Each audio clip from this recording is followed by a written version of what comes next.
Donc, Avatar 1. On suit l'histoire de Jake Sully, un ancien marine paraplégique qui, à la suite du décès de son frère, accepte de le remplacer au sein du projet Avatar. Il est donc envoyé sur Pandora avec une mission simple, prendre le contrôle d'un navire créé en laboratoire par les humains afin d'explorer cette planète particulièrement inhospitalière et d'ainsi pouvoir entrer en contact avec la tribu locale. Cette même tribu qui s'oppose à la présence des humains venus uniquement dans le but d'extraire l'Unobtainium situé sous terre. Lors de sa première sortie dans le corps de son avatar, accompagné de 2 scientifiques, Norm et Grace, Jake se fait attaquer par un tigre à 6 pattes qui le pousse à s'enfuir. Séparé du groupe, il est contraint de passer une nuit dans la jungle. Alors qu'il est à nouveau attaqué, il se fait sauver par Neytiri, une Na'vi fille du chef du clan Omaticaya qui a élu domicile dans un gigantesque arbre. Pas de chance pour eux, cet arbre est situé au-dessus du plus grand gisement d'Unobtainium de la région. Neytiri se voit attribuer la mission de former Jake aux us et coutumes de la tribu afin qu'il devienne un véritable Na'vi. C'est décidé. Ma fille t'enseignera nos usages. Jake Sully. De retour dans son corps humain, Jake fait état de ses exploits à son équipe ainsi qu'au colonel Quaritch, le chef de la sécurité, et accessoirement un énorme connard. Le méchant. Celui-ci charge Jake de gagner la confiance du clan afin de les convaincre de quitter l'arbre maison, ce que les humains n'ont pas réussi à faire en plus de 10 ans. On leur a proposé des médicaments, une éducation, des routes, mais non, ils préfèrent la boue. Attendez, on vous a donné des Marlboro, des KFC et des prises homicidiaires, vous êtes jamais content quoi vous. Alors par contre, si tu crois que je vais me peindre en bleu, c'est non. Hein. Déjà la dernière fois, là, pour la dernière vidéo, tu voulais que je me mette en clown, j'ai eu des crises d'urticaire pendant une semaine. Non, à la rigueur, si tu veux du bleu, tiens. C'est... Torukma... Ouais, non, c'est ridicule. Au fil des semaines, Jake apprend à vivre comme un Na'vi. Balade en forêt, cueillette, chevauchage de dragons gigantesques, et il tombe peu à peu amoureux de Neytiri.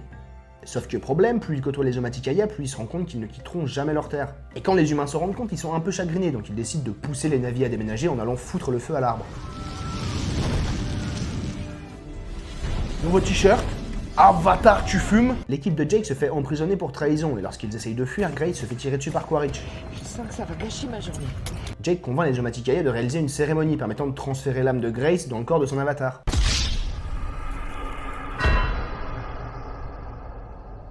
Pour gagner le respect du clan, Jake décide de dompter un grand Léonoptérix. En gros, c'est le plus gros dragon, Turuk, faisant de Jake le Turuk Makto, ou cavalier de la dernière ombre. En plus du titre super stylé, cet exploit fait de lui un chef de guerre destiné à mener le combat contre les humains, qui vise désormais l'arbre des âmes. L'arbre des âmes, c'est là où réside Eywa, la divinité Na'vi qui donne sa vitalité à tous les êtres vivants de Pandora.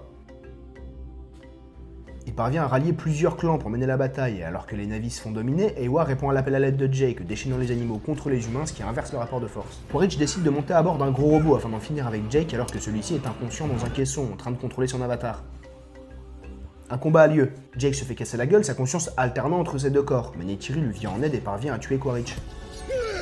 La bataille étant perdue, la majorité des humains sont contraints de rentrer sur Terre, tandis que Jake, en pratiquant la cérémonie avec laquelle ils avaient tenté de sauver Grace, transfère définitivement sa conscience dans son avatar, faisant de lui un véritable Na'vi.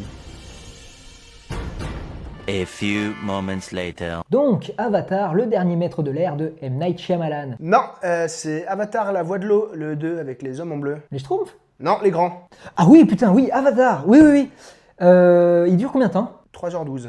Bon, et ben je reviens.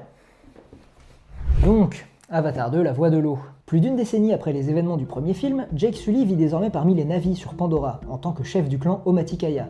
Avec Neytiri, il a fondé une famille. Leur fils Neteyam et Loak, leur fille Tuktiri, l'adoptée Kiri, née mystérieusement de l'avatar de Grace, la scientifique du premier film, et Spider, le